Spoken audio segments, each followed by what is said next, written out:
نحمده ونصلي على رسوله الكريم اما بعد قد قال النبي صلى الله عليه وسلم انما الاعمال بالنيات وانما لامرئ ما نوى فمن كانت هجرته الى الله ورسوله فهجرته الى الله ورسوله ومن كانت هجرته الى دنيا يصيبها او امرأة يتزوجها فهجرته الى ما هاجر اليه او کما قال النبی صلی اللہ علیہ وسلم۔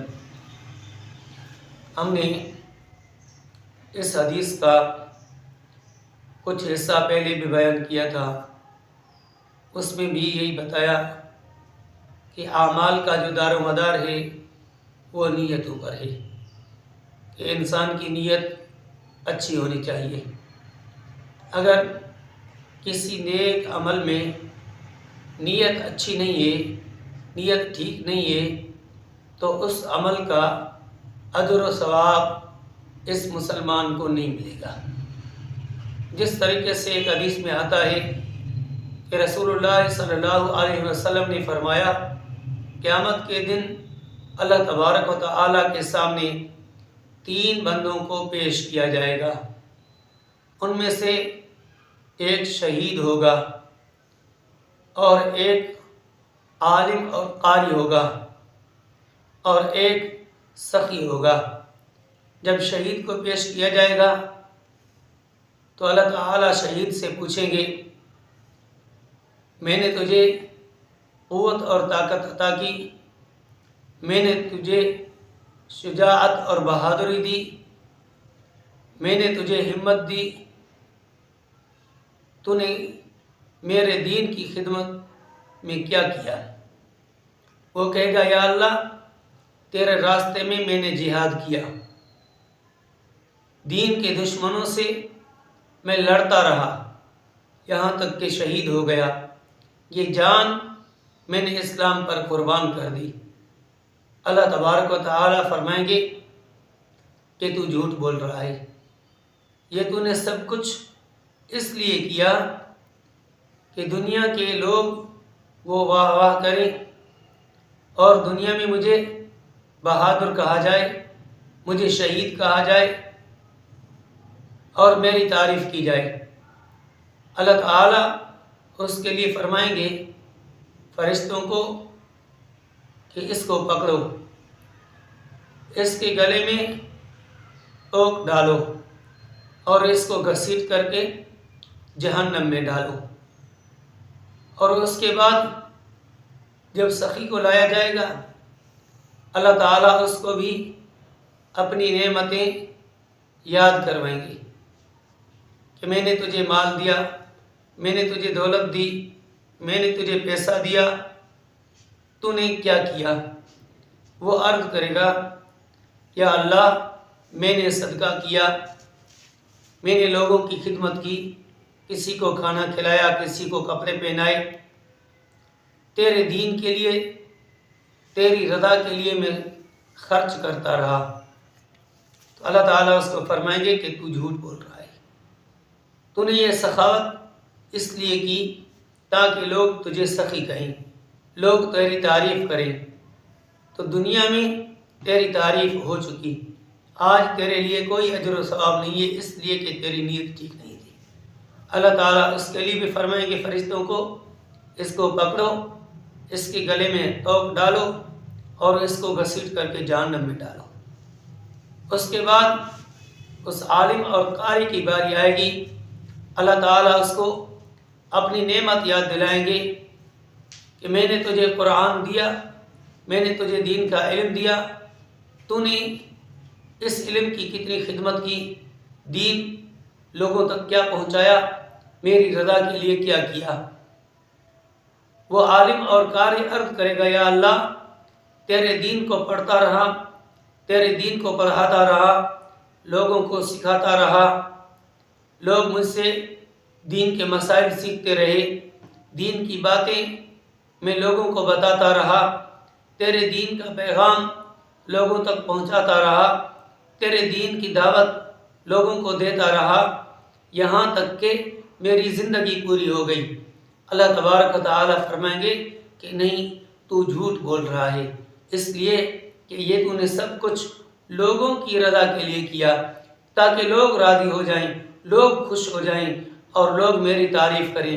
اب تو نے جن کے لیے یہ عمل کیا جا ان سے اپنا اجر و ثواب لے لے، ان سے بدلہ لے لے، میرے ہاں یہ تیرا عمل قبول نہیں ہے۔ اللہ تعالیٰ اس کے لیے بھی فرمائیں گے کہ فرشتوں اس کو پکڑو، اس کو گھسیٹو، اس کو جہنم میں ڈالو اور اس کے گلے میں توق پہنا دو۔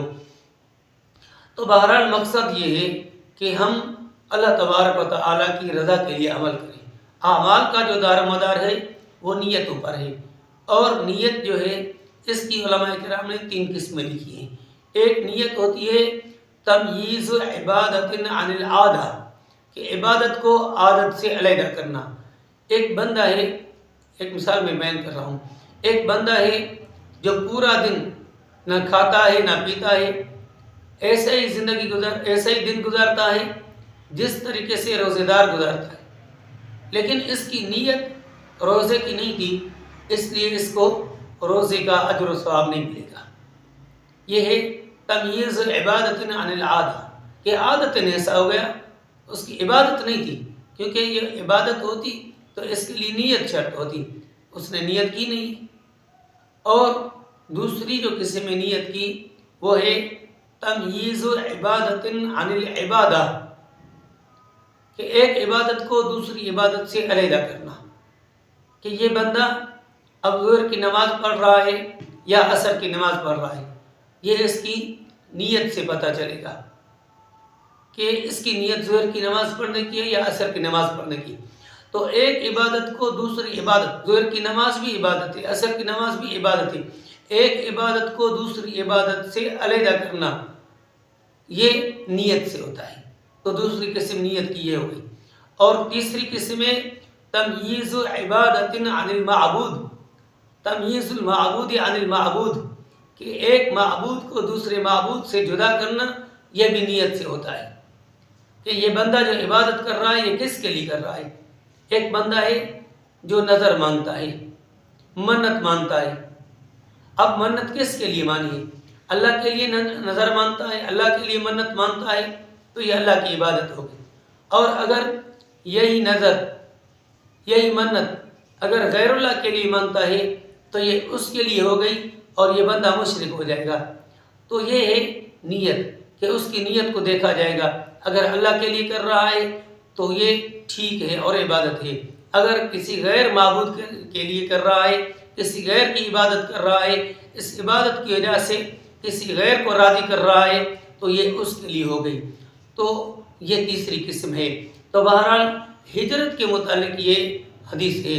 تو ہجرت یہ ہے کہ ہجرت میں گھر بھی چھوڑنا پڑتا ہے، بیوی بچوں کو چھوڑنا پڑتا ہے، اپنی جائیداد کو، اپنے گھر کو، اپنے مال کو، اپنی زمین کو، ہر چیز کو چھوڑنا پڑتا ہے۔ حضرات صحابہ رضوان اللہ تعالی علیہم اجمعین نے اللہ اور اللہ کے رسول صلی اللہ علیہ وسلم کے حکم پر ہجرت فرمائی۔ انہوں نے اپنا گھر بھی چھوڑا، اپنی بیوی، اپنے بچوں کو چھوڑا، اپنا گھر چھوڑا، اپنی جائیداد، ملکیت، زمین جتنی بھی تھی تمام چیزوں کو چھوڑا۔ تو یہ حضرات صحابہ رضوان اللہ تعالی علیہم اجمعین کی قربانی تھی، اور ان کی جو ہجرت تھی وہ مکے سے تھی۔ مکے میں کعبۃ اللہ بھی ہے، مکے میں حجر اسود بھی ہے، مکے میں بہت سے مقدس مقامات ہیں۔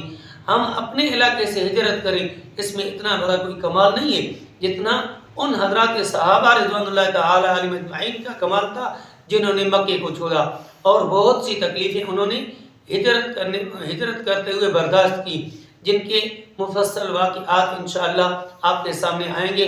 اللہ تبارک و تعالی ہم سب کو دین پر عمل کرنے کی توفیق عطا فرمائے۔